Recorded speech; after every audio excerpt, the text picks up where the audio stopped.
ये जी हम ये निगहबानपुरा एरिया, निगहबानपुरे के एरिए में ये देखें, ये देखें, ये देखें, ये देखें, ठीक है, और ये देखें, ठीक है, और ये देखें, ठीक है।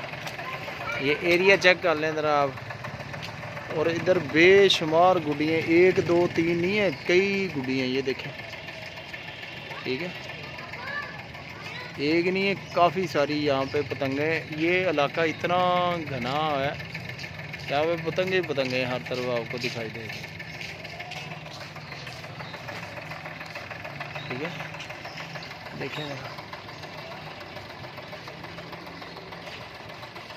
ये ले, ठीक है, यहाँ पे ये देखें, ये देखें, ये जी फैसलाबाद में पाबंदी लगने के बावजूद पतंगे ज़्यादा हो गई हैं। निगहबान का एरिया है और ये देखें भरा पड़ा है।